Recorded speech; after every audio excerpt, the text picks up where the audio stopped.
Hello everyone guys, कैसे हैं आप लोग। उम्मीद करता हूं सब बढ़िया होंगे। सो गाइस, इन्वेस्टो प्राइड के एक ब्रांड न्यू वीडियो में आप लोगों का फिर से स्वागत है। इन गाइस, आज है संडे और आपको पता है कि मैं संडे को क्या करता हूं। मैं करता हूं आप लोगों का पोर्टफोलियो का रिव्यू। जी हां दोस्तों, मैंने 5 पोर्टफोलियो पिक करा हुआ है जो कि अपने आप में देखे तो काफी शानदार दिखने को मिलता है।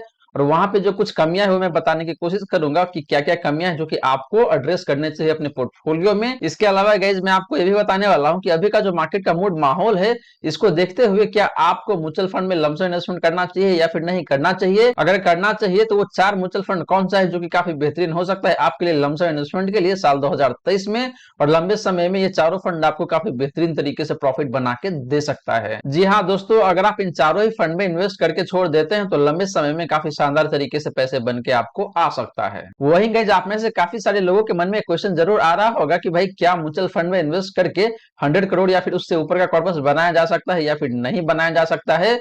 तो गाइज, इस पे मैंने काफी डिटेल में एक वीडियो बनाया हुआ है और वहां पे मैंने काफी अच्छे तरीके से एक्सप्लेन करा हुआ है कि म्यूचुअल फंड में इन्वेस्ट करके 100 करोड़ या फिर उससे ऊपर का कॉर्पस बनाया जा सकता है या फिर नहीं बनाया जा सकता है। अगर बनाया जा सकता है तो किस टाइप के इन्वेस्टर है जो बना पाएंगे और किस टाइप के इन्वेस्टर है जिनके बस की बात नहीं है म्यूचुअल फंड से 100 करोड़ का कॉर्पस बनाने का। तो गाइज, इस वीडियो का लिंक आपको डिस्क्रिप्शन में मिल जाएगा या फिर मिल जाएगा एंड स्क्रीन पे, तो जाके देख लीजिएगा। काफी ज्यादा यूजफुल हो सकता है आप सभी के लिए। वही गाइज, अगर आप भी चाहते हैं कि मैं आपका म्यूचुअल फंड पोर्टफोलियो को रिव्यू करूं तो आप अपना mutual fund portfolio comment section में मेंशन कर सकते हैं। आने वाले संडे को आपका पोर्टफोलियो भी मैं रिव्यू करके देने वाला हूं। तो चलिए गाइज, स्टार्ट करते हैं आज का video. But guys, video start करने से पहले फटाफट कर दीजिए इस वीडियो को लाइक।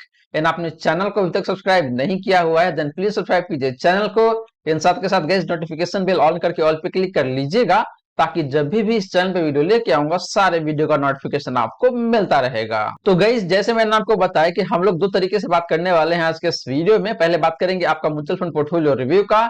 लास्टली गाइस, मैं बताऊंगा आपको 4 ऐसे म्यूचुअल फंड जो कि लमसम इन्वेस्टमेंट करने के लिए साल 2023 में आपके लिए काफी बेहतरीन हो सकता है। तो चलिए गाइस, पहले बात कर लेते हैं आपका म्यूचुअल फंड पोर्टफोलियो रिव्यू का। तो गाइस, बात करें आज के इस वीडियो का पहला पोर्टफोलियो का, तो यहाँ पे लोकेश भट्टीजा है। इन्होंने अपना पोर्टफोलियो पोस्ट करा हुआ है और इनका कहना यहाँ पे ये है कि sir please discuss my portfolio in your next Sunday review video please. Further इनका कहना यहाँ पे ये है कि दिस इज माय पोर्टफोलियो। पहला फंड जिनके पोर्टफोलियो में है वो है आपका यहाँ पे ICICI BSE Sensex index fund. दूसरा फंड है यहाँ पे आपका एसबीआई स्मॉल कैप फंड। तीसरा फंड है यहाँ पे आपका निप्पॉन स्मॉल कैप फंड। चौथा फंड है यहाँ पे आपका SBI Magna mid cap fund. पांचवा फंड है यहाँ पे आपका Parag Parikh flexi cap fund. छठा फंड है यहाँ पे आपका आईसीआईसीआई वैल्यू डिस्कवरी फंड। और गाइस, जिनका इन्वेस्टमेंट होराइजन देखे तो 15 साल का है और काफी अग्रेसिव इन्वेस्टर है और इनका जो करंट एज है गाइस वो 35 ईयर का निकल के आता है। फर्दर इन्होंने यहाँ पे पूछा हुआ है कि I can invest 6000 more, please suggest should I distribute in existing fund और buy one new fund from the following. तो इन्होंने कुछ फंड को शॉर्टलिस्ट करके रखा हुआ है। पहला फंड है यहाँ पे आपका Mirae asset emerging blue chip fund. दूसरा फंड है आपका यहाँ पे Motilal Oswal Nifty 150 mid cap index fund. तीसरा फंड है यहाँ पे आपका एचडीएफसी डिफेंस फंड। चौथा फंड है यहाँ पे आपका एसबीआई कॉन्ट्रा फंड एंड पांचवा फंड है यहाँ पे आपका आईसीआईसीआई इंडिया अपॉर्चुनिटी फंड। तो ये कुछ 4-5 फंड है जो इन्होंने शॉर्ट लिस्ट करके रखा हुआ है। तो पहले बात कर लेते हैं जिनका पोर्टफोलियो का। तो यहाँ पे जो पहला फंड है यानी कि आईसीआईसीआई सेंसेक्स इंडेक्स फंड, तो ये फंड वैसे देखे तो मुझे काफी सही दिखता है, कहीं कोई दिक्कत नहीं है। तो लोकेश, आप इस फंड के साथ कंटिन्यू करके चल सकते हैं। सिमिलर आंसर है आपका एसबीआई स्मॉल कैप फंड का and Nippon small cap fund का। ये दोनों फंड भी देखे तो वैसे काफी सही तरीके से परफॉर्म कर रहा है, लेकिन आपको मैं बता दूं कि आप आगे चल के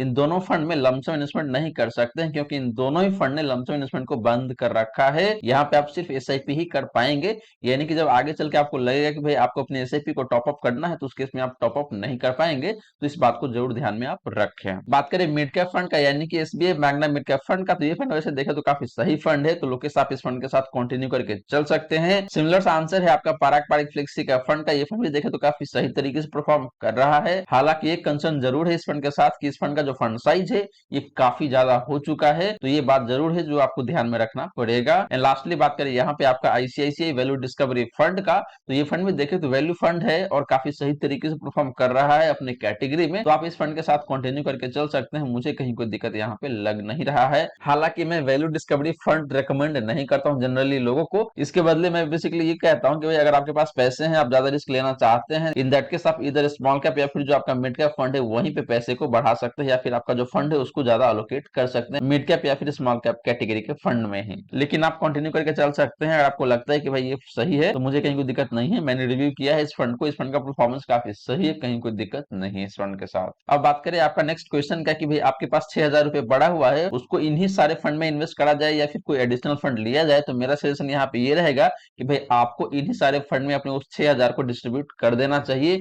वही ज्यादा बेहतर ऑप्शन आपके लिए हो सकता है। लेकिन अगर आपको लगता है कि भाई आपको फंड ऐड ही करना है, तो यहाँ पे मैं सजेस्ट करूंगा कि आप एसबीआई कॉन्ट्रा फंड के साथ जाए, ये ज्यादा बेहतर ऑप्शन मुझे दिखता है बाकी सारे फंड के कंपैरिजन में। क्योंकि जो कॉन्ट्रा फंड होता है वो बिल्कुल अलग तरीके से काम करता है, जो बाकी फंड है उसके विपरीत काम करता है कॉन्ट्रा फंड। तो मेरा सजेशन यहाँ पे यही रहेगा कि भाई आपको कॉन्ट्रा फंड के साथ जाना चाहिए। अगर आपको एक एक्स्ट्रा फंड ऐड करना है अपने पोर्टफोलियो में, तो कॉन्ट्रा फंड एक तरीके से आपका जो एग्जिस्टिंग फंड है उसका हेजिंग के रूप में काम कर जाएगा। क्योंकि कॉन्ट्रा फंड बेसिकली क्या देखता है कि कोई ऐसा कंपनी जिसमें काफी बैड न्यूज है लेकिन आने वाले समय में काफी अच्छे तरीके से काम कर सकता है, अच्छे तरीके से परफॉर्म कर सकता है, तो उस तरीके का जो स्टॉक होता है वहां पे इन्वेस्ट करते हैं। यानी कि उस पर्टिकुलर स्टॉक पे करंट मार्केट व्यू है वो काफी निगेटिव है, लेकिन कॉन्ट्रा फंड उस तरीके के स्टॉक में इन्वेस्ट करता है, तो यहाँ पे रिस्क लेवल बढ़ जाता है। आने वाले समय में ये स्टॉक अच्छा परफॉर्म भी कर सकता है, नहीं भी कर सकता है, तो इसलिए यहाँ पे रिस्क काफी ज्यादा हो जाता है। तो जैसे आपने बताया कि आप एक अग्रेसिव इन्वेस्टर है, तो इन दैट केस आप एसबीआई कॉन्ट्रा फंड के साथ जा सकते हैं। तो गाइस ये तो बात रही लोकेश का पोर्टफोलियो का। अब चलिए गाइस बात कर लेते हैं नेक्स्ट पोर्टफोलियो का। बट गाइस वीडियो में आगे बढ़ने से पहले आपने वीडियो को अभी तक लाइक नहीं किया हुआ है, देन प्लीज वीडियो को लाइक करके अप्रिशिएट करें। एंड आपने इस चैनल को अभी तक सब्सक्राइब नहीं किया हुआ है, देन प्लीज सब्सक्राइब कीजिए चैनल को।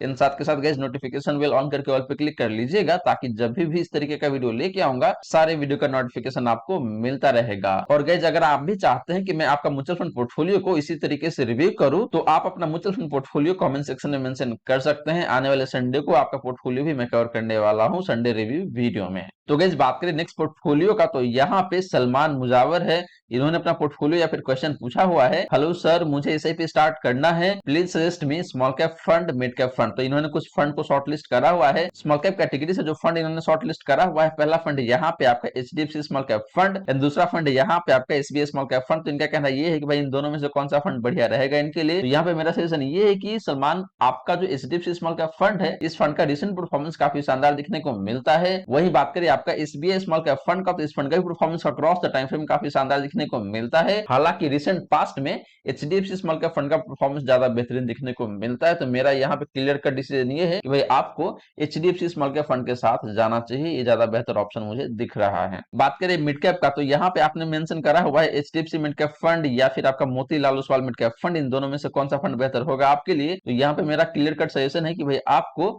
Motilal Oswal mid cap fund के साथ जाना चाहिए, ना कि एचडीएफसी मिड कैप फंड के साथ। ऐसा मैं क्यों बोल रहा हूं, क्योंकि आपका जो एचडीएफसी मिड कैप फंड है, इस फंड का फंड साइज काफी ज्यादा देखने को मिलता है, मोर देन 40,000 करोड़ का इसका फंड साइज है। तो इसीलिए आपको यहाँ पे Motilal Oswal mid cap fund के साथ जाना चाहिए, ना कि एचडीएफसी मिड कैप फंड के साथ। तो सलमान, मैं आशा करता हूँ आपका जो क्वेश्चन है इसका आंसर आपको यहाँ पे मिल गया होगा। अब बात करते हैं नेक्स्ट पोर्टफोलियो का, तो यहाँ पे पूजा पांडे है, इन्होंने अपना पोर्टफोलियो पोस्ट करा हुआ है और इनका कहना यहाँ पे ये है कि सर मैं एक बिगनर हूँ, प्लीज रिव्यू माई पोर्टफोलियो। पहला फंड जो इनके पोर्टफोलियो में है, जो फंड है आपका Canara Robeco emerging equity fund, दूसरा फंड यहाँ पे आपका एक्सिस ब्लू चिप फंड, तीसरा फंड यहाँ पे आपका पराग पारिक फ्लेक्सी का फंड। तो पहले बात करें यहाँ पे इनका Canara Robeco emerging equity fund का, तो ये फंड देखे तो वैसे काफी ठीक ठाक सा फंड है, काफी रीजनेबल रिटर्न दिया हुआ है, लेकिन इससे बेहतर फंड मार्केट में अवेलेबल है। तो पूजा मैं आपको सजेस्ट करूंगा कि आपको Canara Robeco equity emerging fund से एग्जिट करके आपको HDFC larger mid cap fund या फिर आपका जो SBI larger mid cap fund है, इन दोनों में से किसी एक फंड के साथ जाना चाहिए, ये ज्यादा बेहतर मुझे दिख रहा है। बात करें सेकंड फंड का, यानी कि एक्सिस ब्लू चिप फंड का, तो ये फंड भी देखे तो लॉन्ग टर्म में काफी सही तरीके से परफॉर्म करा हुआ है, लेकिन जैसे ही आप बात करते हैं लास्ट 1 to 3 ईयर का, तो यहाँ पे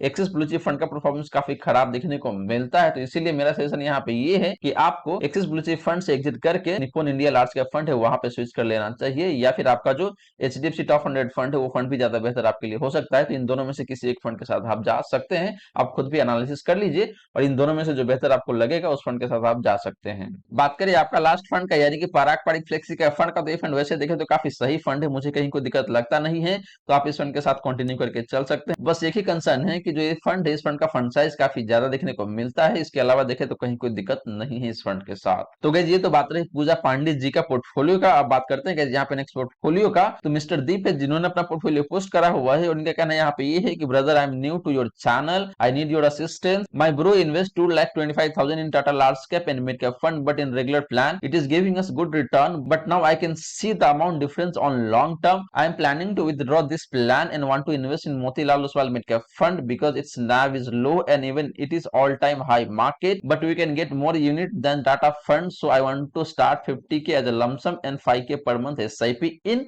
Motilal Oswal Mid Cap Fund. Is it a good idea or not? तो गाइस सबसे पहले मैं आपको बता दूं कि आपको अगर म्यूचुअल फंड में इन्वेस्ट करते हैं तो आपको नैब के हिसाब से इन्वेस्ट नहीं करना है, यानी कि एक पर्टिकुलर म्यूचुअल फंड का पर यूनिट नैब जो होता है उसके बेसिस पे आपको इन्वेस्ट नहीं करना चाहिए, क्योंकि नैब ज्यादा भी हो सकता है, कम भी हो सकता है। वहां पे मुझे कहीं कोई दिक्कत लगता नहीं है। आपको फंड की जो क्वालिटी है उसके हिसाब से आपको देखना पड़ेगा कि वो फंड कितना बेहतर है आपके लिए या फिर कितना खराब हो सकता है। तो फंड का नैब जो होता है वो एक डिसाइडिंग फैक्टर नहीं होना चाहिए आपको इन्वेस्ट करने के लिए म्यूचुअल फंड में, पहली बात। दूसरी बात, आपने Tata large and mid cap fund का जो रेगुलर प्लान है या फिर कमीशन लोडेड प्लान है वहां पे आपने इन्वेस्ट करा हुआ है, जो कि कभी भी रिकमेंडेड नहीं होता है, क्योंकि वहां पे आपको एक्सपेंस रेशियो ज्यादा पे करना पड़ता है, कमीशन पे करना पड़ता है डिस्ट्रीब्यूटर को, तो इसीलिए आपका जो रिटर्न है थोड़ा सा कम हो जाता है डायरेक्ट फंड के कंपैरिजन में या फिर डायरेक्ट स्कीम के कंपैरिजन में। तो आपने जो प्लान किया है कि भाई आपको Tata large and mid cap fund से एग्जिट करके धीरे धीरे करके आपको पैसे इन्वेस्ट करना है Motilal Oswal mid cap fund में, ये डिसीजन मुझे काफी सही लगता है। तो आप इस डिसीजन के साथ कंटिन्यू कर सकते हैं, मुझे कहीं कोई दिक्कत नहीं लग रहा है, क्योंकि जो Motilal Oswal mid cap fund, इस फंड ने काफी शानदार तरीके से परफॉर्म करा हुआ है। चाहे बात करें आप एसआईपी का या फिर लमसम का, दोनों ही फॉर्मेट में इस फंड ने अक्रॉस द टाइम फ्रेम काफी बेहतरीन तरीके से परफॉर्म करा हुआ है। तो आप बेफिक्र होकर Motilal Oswal mid cap fund में जाके इन्वेस्ट कर सकते हैं।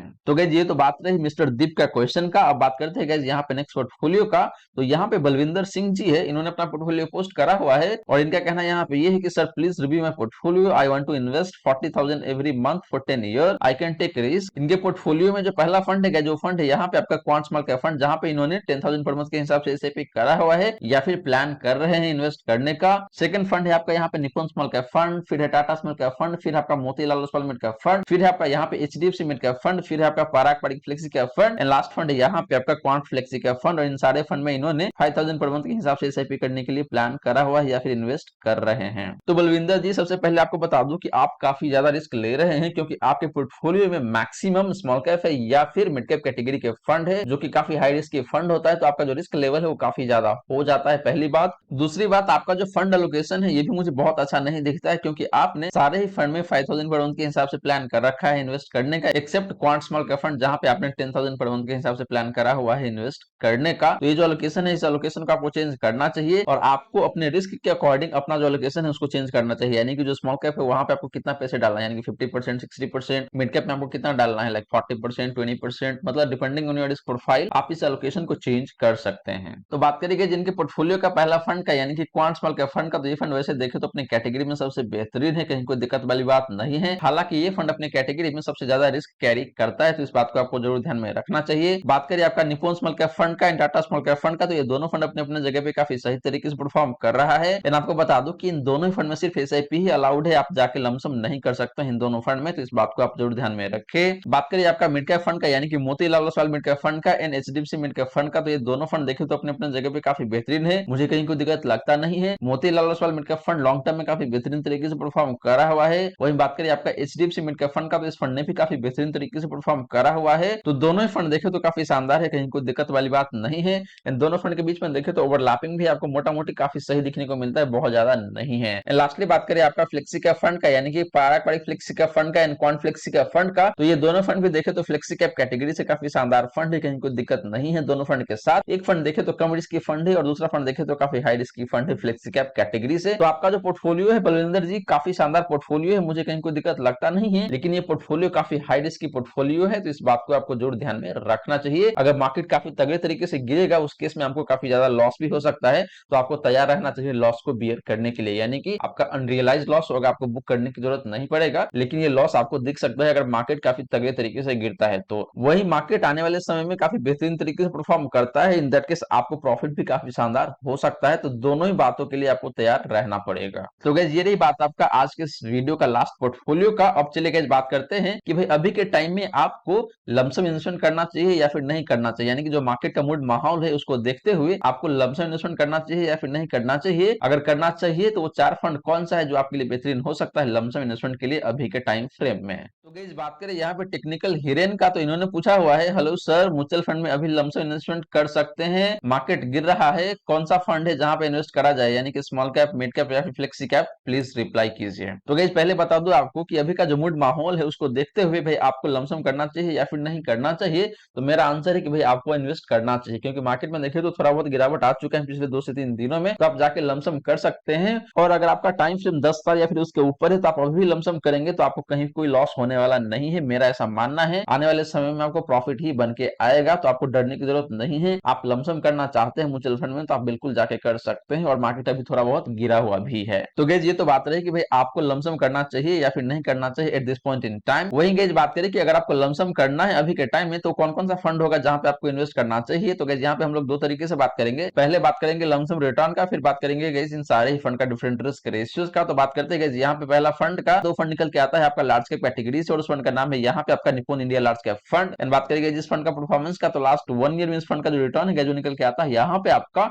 23.63% का। लास्ट 3 ईयर में इस फंड ने आपको 30.53% का रिटर्न दिया हुआ है। बात करेंगे लास्ट 5 ईयर का, तो लास्ट 5 ईयर में इस फंड ने आपको 14.63% का रिटर्न दिया हुआ है। तो गाइस परफॉर्मेंस काफी शानदार है निप्पॉन लार्ज कैप फंड का। वहीं बात करेंगे फ्लेक्सी कैप कैटेगरी का फंड का, दो फंड निकल के आता है यहाँ पे आपका Parag Parikh flexi cap fund. इन बात करेंगे इस फंड का रिटर्न का, तो लास्ट 1 ईयर में इस फंड का जो रिटर्न है जो निकल के आता है यहाँ पे आपका 19.93% का, ऑलमोस्ट 20% कह सकते हैं आप। वहीं गाइस बात करें लास्ट 3 ईयर का, तो लास्ट 3 ईयर में इस फंड ने आपको 25.6% का रिटर्न दिया हुआ है। एंड बात करेंगे लास्ट 5 ईयर का, तो लास्ट 5 ईयर में इस फंड ने आपको 18.66% का रिटर्न दिया हुआ है। तो गाइस पराग पारिक फ्लेक्सी का फंड ने भी काफी शानदार तरीके से परफॉर्म करा हुआ है अक्रॉस द टाइम फ्रेम। बात करेंगे इस मिड कैप फंड का, तो फंड निकल के आता है यहाँ पे आपका SBI Magna mid cap fund. And बात करेंगे जिस फंड का परफॉर्मेंस का, तो लास्ट 1 ईयर में जो रिटर्न निकल के आता है इस फंड का, निकल के आता है यहाँ पे आपका 20.24% का। बात करेंगे लास्ट 3 ईयर का, तो लास्ट 3 ईयर में इस फंड ने आपको 36.03% का रिटर्न दिया हुआ है। एंड बात करेंगे लास्ट 5 ईयर का, तो लास्ट 5 ईयर में इस फंड ने आपको 18.77% का रिटर्न दिया हुआ है। तो guys SBI Magna mid cap fund का ही परफॉर्मेंस देखे तो काफी शानदार देखने को मिलता है, कहीं कोई दिक्कत वाली बात नहीं है गाइस। एंड बात करेंगे लास्ट फंड का, दो फंड निकल के आता है यहाँ पे आपका quant small cap fund. And बात करेंगे इस फंड का परफॉर्मेंस का, तो लास्ट 1 ईयर में यहाँ पे इस फंड ने आपको मोटा मोटी 40% का रिटर्न दिया हुआ है। बात करेंगे लास्ट 3 ईयर का, तो यहाँ पे इस फंड ने आपको मोटा मोटी 52% का रिटर्न दिया हुआ है। एंड बात करेंगे लास्ट 5 ईयर का, तो लास्ट 5 ईयर में इस फंड ने आपको मोटा मोटी 29% का रिटर्न दिया हुआ है। तो गाइस परफॉर्मेंस के मामले में देखें तो यहाँ पे क्वांट स्मॉल कैप फंड का परफॉर्मेंस सबसे बेहतरीन दिखने को मिलता है अपने स्मॉल कैप कैटेगरी में, और बाकी के जो 3 फंड है जो तीनों फंड भी अपनी कैटेगरी में काफी बेहतरीन तरीके से परफॉर्म करा हुआ है। तो गाइस ये 5 फंड है जहां पे आपको जाके इन्वेस्ट करना चाहिए on the basis of lump sum return. But guys आपको रिस्क फैक्टर भी देखना पड़ेगा कि भाई कौन सा फंड कितना रिस्की है। तो बात कर लेते हैं गाइस यहाँ पे रिस्क फैक्टर का, तो पहले बात करते हैं निप्पॉन लार्ज कैप फंड का। तो इस फंड का जो डिविजन है जो निकल के आता है यहाँ पे आपका 15.71 का। बात करेंगे जिस फंड का साफ रेशियो का, तो निकल के आता है यहाँ पे आपका 1.33 का। एंड बात करेंगे जिस फंड का अल्फा का, तो निकल के आता है यहाँ पे आपका 5.34% का। तो guys Nippon large cap fund का रिस्क रेशियोज की भी बात करें तो ये काफी शानदार दिखने को मिलता है, कहीं कोई दिक्कत वाली बात नहीं है,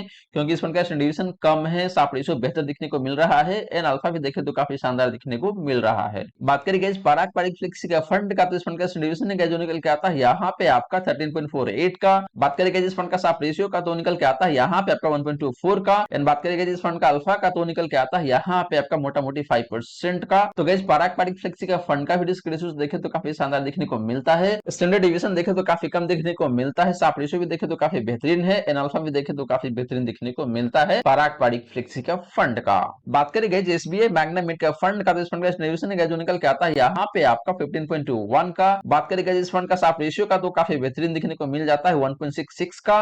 एंड बात करेंगे जिस फंड का अल्फा का, तो मोटा मोटी 4% का अल्फा जनरेट कर रहा है SBI Magna mid cap fund, जो कि काफी शानदार अल्फा माना जाएगा। तो guys SBI Magna mid cap fund की भी बात करें तो इस फंड का रिस्क रेशियो काफी बेहतरीन दिखने को मिलता है, कहीं कोई दिक्कत वाली बात नहीं है गाइस। लास्टली बात करेंगे इस क्वांट स्मॉल कैप फंड का रिस्क रेशियोज का, तो पहले बात करते हैं यहाँ पे स्टैंडर्ड डिविजन का, तो इस फंड का डिविजन का जो निकल के आता है यहाँ पे आपका 20.55 का। बात करेंगे जिस फंड का साफ रेशियो का, तो काफी शानदार दिखने को मिलता है 1.79 का। बात करेंगे जिस फंड का अल्फा का, तो वो भी काफी बेहतरीन दिखने को मिलता है 8.22% का। तो guys quant small cap fund का भी रिस्क रेशियोज देखे तो काफी शानदार दिखने को मिलता है, कहीं कोई दिक्कत वाली बात नहीं है। हालांकि इस फंड का डिविजन थोड़ा सा ज्यादा जरूर है गाइस, जिसका मतलब ये है कि इस फंड का रिटर्न ज्यादा वोलेटाइल रहता है in comparison with category average. But guys जैसे ही बात करते हैं आप साफ रेशियो का या फिर अल्फा का, तो इस फंड का अल्फा एंड साफ रेशियो काफी बेहतरीन दिखने को मिलता है। तो गाइस ये रही बात आपका इन चारों ही फंड का लमसम रिटर्न का, इसका डिफरेंट रिस्क रेशियोज का। और गाइस देखे तो ये चारों फंड मुझे काफी शानदार दिखता है, और आप चाहे तो इन चारों फंड में जाके लमसम इन्वेस्टमेंट कर सकते हैं अभी के मार्केट के मूड माहौल को देखते हुए। बट गाइस ध्यान रहे इन्वेस्ट करने से पहले आपको खुद भी अपना रिसर्च कर लेना चाहिए, उसके बाद ही जाके इन्वेस्ट